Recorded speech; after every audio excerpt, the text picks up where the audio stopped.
Hi, everyone. I'm Dr. Alyssa Watson. And I'm Dr. Beth Molleson. We're so excited that you could all join us again in the Veterinary Breakroom. These are short conversations where Dr. Beth and I just chat informally about relevant topics in veterinary medicine. And today we are going to be talking a little bit about non-compete clauses. The reason that this jumped to the top of our list of things to discuss is because there is currently some talk from the Federal Trade Commission about banning non-compete clauses among all industries, for the entire country. And so we'll talk a little bit about some states that already have limitations on non-compete clauses, as well as kind of our own experiences with non-compete clauses. So first off, Dr. Beth, have you ever worked at a job that did not have you sign a non-compete clause? Yeah, good question, Alyssa. And I'm a little unique in that I have basically had one. I've been in practice for 11 years, and I've essentially had one job that whole time. So this has not been an issue that has. Hey, maybe it's because I've been, not been unable to leave because of non-competes. But I did sign 11 years ago. I signed a contract. It was, I like to point out too, a very different climate in 2011 when I graduated. I was excited to have a job. I, of course, was like 26. So the idea of negotiating the contract wasn't something that jumped to my mind. And again, I was just excited to have a job because it wasn't a situation where every vet on every corner was hiring. So I signed my non-compete. I believe it was, well, I couldn't remember the specifics. I couldn't find my contract to find out what it was. Again, I'm not even sure I looked closely enough at the time to know what it was. I just 11 years ago kind of accepted it as normal because I think it was, as we'll kind of talk about, it was much more common even then than it is today. So yes, I have had a non-compete that I signed, but have never really had to go into the issue of sorting through it or fighting against it or anything like that. But what about you, Alyssa? What's been your experience? Yeah. So I definitely unlike you, have worked at multiple practices over the years. I mean, not too many, but but I did, I think like a lot of people, I started out at a, small practice. And after a few years, that wasn't the best fit. And so then I moved on to another practice in the same community. I did have to go outside of my non-compete for that. So even though I was within the same community, the non-compete that I had for that practice had a radius, I think, of something like 5 or 6 miles. And so, I think that's one thing that people really need to look at carefully when they are considering these clauses, if it's something that, you're going to sign, not only, what the radius is, but what the time limit is, after you leave the practice as well. And so I think later on in the episode, we can talk about some things that veterinarians feel more empowered, to negotiate for themselves, even if it's not going to be a blanket no ban on non-compete, no non-compete clause at all. There are definitely some ways that I think that you can make these a little bit more fair, equitable, and advantageous, maybe even to you as an employee. So I've had a couple of them over the years. I have also been able to, as I've progressed in my career, gotten more experience, signed more contracts, looked at things more carefully, I have used it as a negotiating tool as well. I've negotiated down the time or the distance on a couple different contracts over the years, which I felt was important to me because I think for a lot of people, one of the issues for a lot of veterinarians, and not just veterinarians, other industries too, nurses, physicians, tech workers, is that these clauses can kind of limit your mobility, So if you decide that your job is not a good fit and you want to leave, are you going to be able to find employment without uprooting your family? Sure.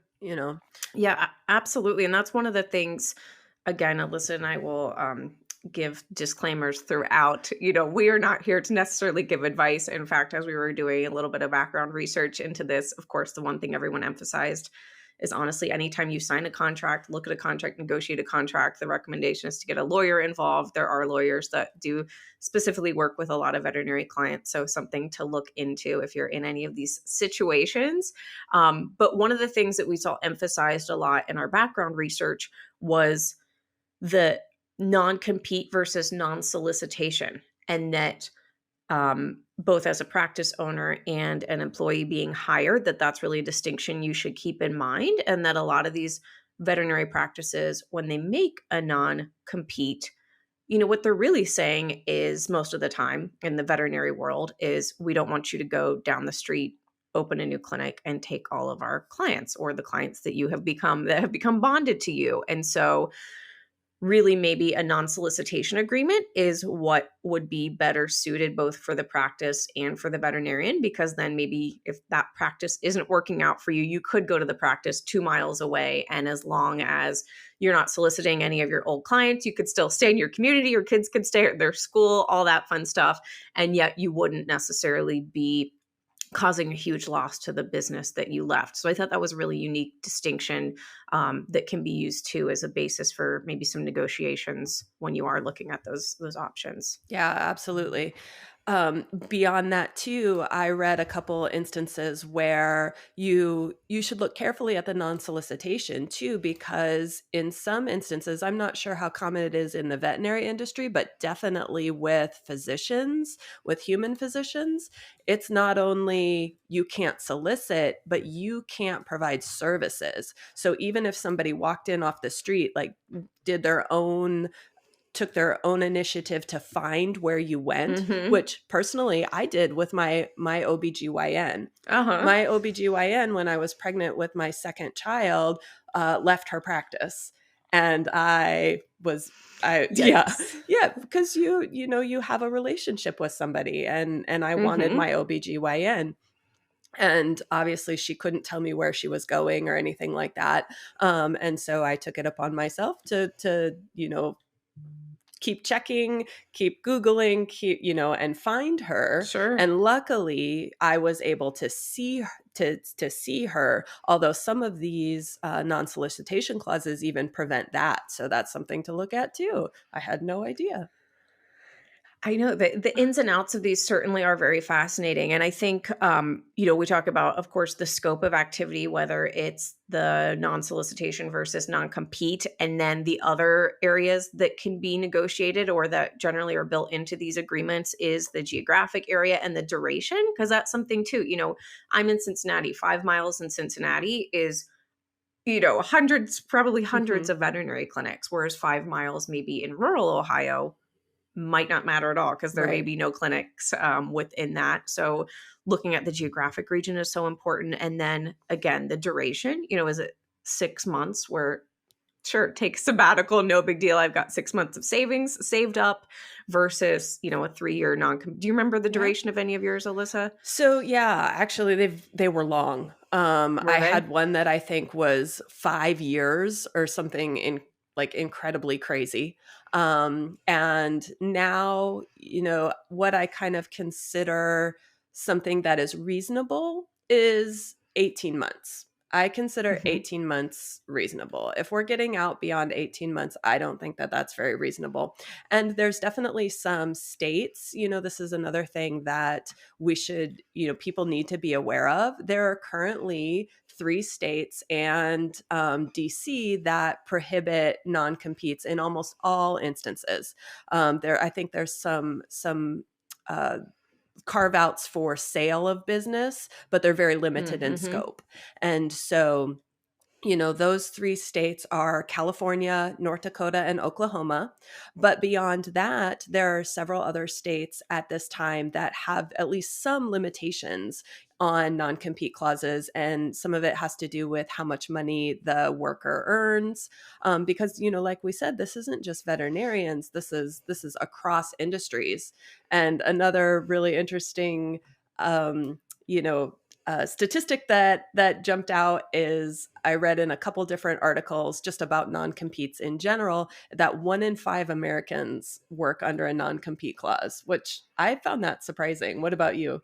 I did too, and it really surprised me that even lower wage workers, Hmm. like the amount of lower wage workers, I even read one story about how, um, it was maybe I'm getting off track here, but it was a volunteer. I think they said they were volunteering for, a specific type of, fundraiser, and actually, as a volunteer, they had to sign a non-compete that said they wouldn't start a similar type of fundraiser, and so that just shows you, it's not just like doctors and vets that we're talking about, that it almost seems like some industries, again, whether it's like retail workers, lower wage workers, just put them in the contract because it feels easy and they feel like people will just sign them. So yeah, Hmm. it was very eye-opening to me that these are often, it seems like, not well thought out. um and I think that's one of the points that was made in all of the things that we read, was how each situation truly is unique. Where there are some arguments being made that non-competes are necessary for like a CEO level, because non-competes help protect trade secrets. So that can ensure that you're not going to, kind of lose all of your company's trade secrets to Hmm. one CEO who's going to take them to a competitor. So yeah, it was very eye-opening to see the different scenarios where you could see the pros and cons. And that's what kind of interested me. Alyssa, maybe I'll toss it to you to talk more about this new legislation that we were mentioning.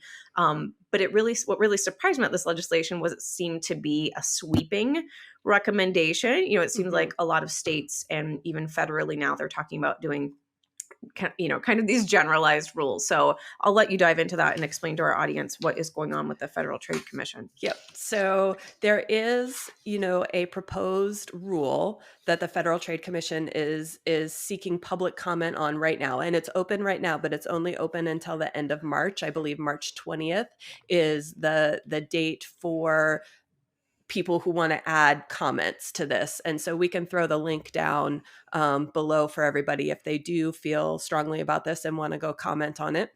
Yeah, I didn't know that was a thing. Did you Yep. know that was a thing, Alyssa, that you can just Yep. give Public comment. Yep. commentaries? Yeah, interesting. The last time I looked, actually, because when I was looking at this, so I looked last night, and last night there were about 5.3 thousand comments on it. So definitely people are interested in this. They're Yeah, getting in the conversation, that's yeah. good. But like you said, this is kind of just the first step from what I understand in the rulemaking process. So they're going to take these public comments, they're going to take those into consideration, and then they're considering whether or not to kind of impose this sweeping ban on non-compete clauses, and not just going forward, but I believe they want to render null any That was my non-compete. impression. Yep, any Mhm. non-compete clause that is in effect right now. So that's pretty major. That changes a lot of things for a lot of people. I think like many other rules or laws or bans that are enacted in this type of way, this is more than likely going to face some legal challenges. Okay, so very similar, if those of you at home have been following the student loan debt relief plan that was put out by the current administration, that very quickly faced challenges, in Mhm. the legal system, and now everybody's kind of in limbo, seeing how this will play out. And I think that is probably going to happen with this too. Yeah, and that's one of the most fascinating parts to me was, well, again, obviously, like I said, the sweeping nature of it, that not only is it going forward, all levels of industry, all pay levels of different jobs. I found that part fascinating. And then also the fact that it was, yeah, retrospective. So to me, that does seem really wild that you may have a company that has hopefully well thought out non-competes in their contract that suddenly would be, null and void. So that was really interesting to me. And just thinking about kind of the wide reaching effects that this would have. So it will be interesting to see how it plays out. And I did, just to echo what you were saying, it did seem like there were a lot of opinions out there about the fact that a lot of people think this might be beyond the FTC's actual authority and therefore may face challenges. But regardless, it seems like it'll be getting the conversation started. And who knows, it seems like maybe encouraging maybe more states to bring up statewide bans. I think, did we mention it was California, North Dakota, Oklahoma? Mhm. And then I think right now Massachusetts is working on a statewide ban that may come under under legislation here soon. So Yeah, yeah. it was interesting. You had pointed me in the direction of Massachusetts. Apparently, Massachusetts does ban non-competes for other healthcare workers like physicians and nurses. Veterinarians just got left out. Yeah, I think it literally said they must have forgotten about veterinarians. So we'll see if they get added to the mix or not.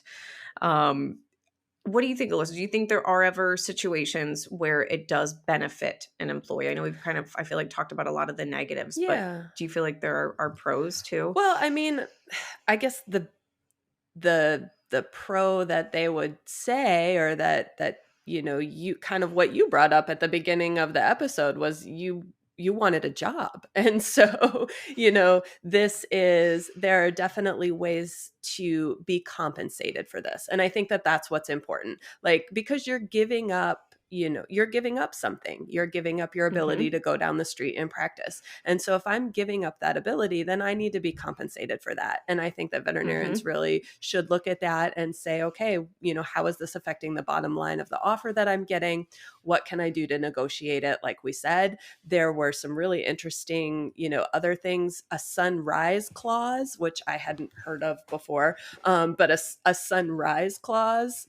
I was always familiar with sunset clauses, this will end at a certain time, but something Sure. like, okay, we're going to have a non-compete, but we're not going to start it for 6 months because we want to see how you do. We want to see how you fit Hmm. in with our practice culture, everything like that. Plus, in 6 months, you're not going to get bonded to my clientele and everything. And Right. so that underlying reason that an employer has to put in a non-compete really isn't there in that beginning period where you're all exploring your relationship and your team building, your cohesiveness. And so I thought that was really interesting. And the other thing that I thought was really interesting, and if I ever am in a situation where I have to look at a non-compete again, I'm going to take into account is kind of negotiating what situations it would be at if, like, say for instance the practice sells to corporate, which is a lot more common Hmm. now, or say for instance what if the practice owner passes away and the practice moves on to family members, a wife or a Right. husband that is not a veterinarian, or a son or daughter that's not a veterinarian. Do you still have would the non-compete still be enforced in those situations? And just to think about those, because I, for one, was always kind of just under the impression that this is how it is. This is, Hmm. if you're going to work in this field, you sign one of these and that's the end of it. And I don't Right. think it needs to be that way anymore. Right. It does seem like things have moved away from that. And yeah, I think, talking about the pros of this, I think one of the pros is to recognize that it can be a benefit for your employer. Hmm. And so to use that as negotiation power, like you were saying, Alyssa, use that as a negotiation power and realize that that is something you're giving up. And so maybe in exchange for that, you can negotiate a higher salary, kind of explain that you are a committed worker, committed employee. And I think your point to Alyssa, we may all understand a non-compete as it's written in our contract, but do we understand any of the nuances on what might happen to it if X, Y, or Z happens? I know for me, generally the answer is no. So again, that's where the lawyers are really helpful to walk you through that, figure out what makes sense to sign, and make sure that you don't find yourself in a situation you don't want to be in down Down the the road. road. And what another thing we didn't dive into, because neither of us are specialists, but I feel like even just if we could have a whole nother conversation on how these non-competes affect specialists, because maybe there's only one dermatologist in a Hmm. city or something like that, one specialty practice. So there's a whole nother consideration for people out there that are specialists and have to deal with these non-competes or non-solicitation agreements. Yeah, I think, like you said, it's a little more than we can get into today, but lots to consider. As we said, anybody at home, if you feel passionately about this and you want to go comment on the proposed rule, and I guess we'll see what the future brings. Love it. Yes, we will see. So Alyssa, let's get into your win of the week, because you haven't. Sometimes I'll get it out of you beforehand, but I don't know Mhm. your win this week. Uh, So I want to hear yeah, so it. it's kind of so It's not really a win of the week. Can I have a fail of the week?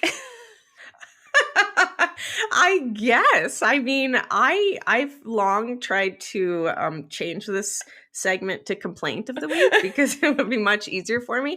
So yeah, if you want to take this down the fail of the week, kind of go a win for of it. the week, but it was kind of a fail of the week. I don't know. So I was in clinic a couple weeks ago, and I had an enucleation on my surgery schedule.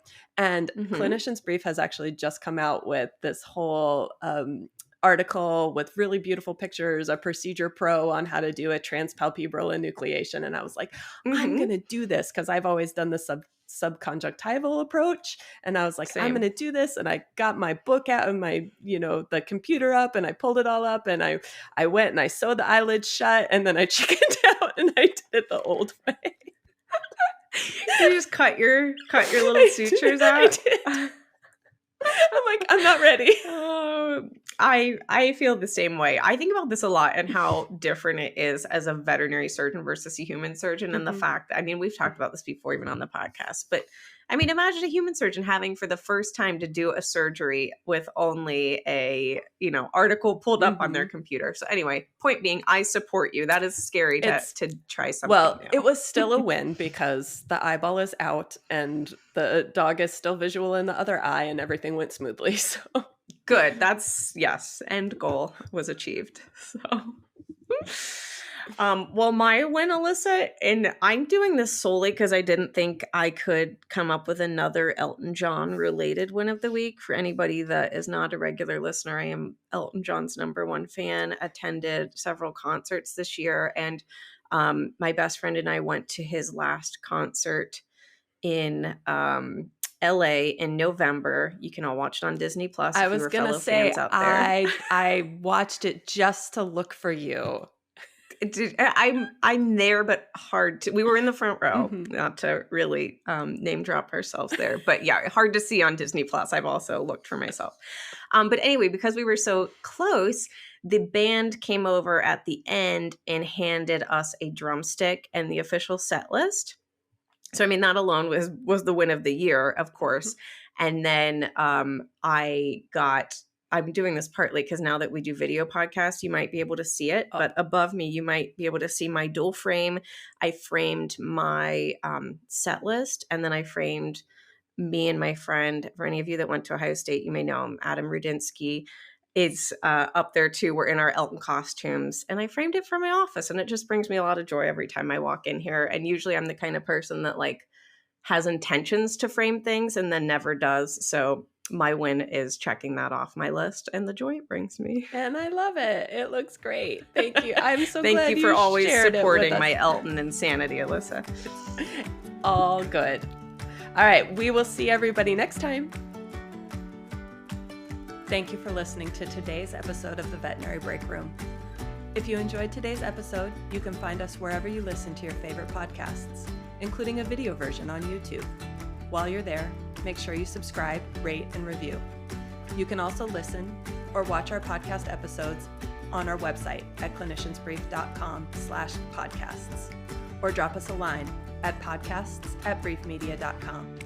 Veterinary Breakroom is a Brief Media production, produced by Alexis Ussery and co-hosted by Dr. Alyssa Watson and Dr. Beth Molleson.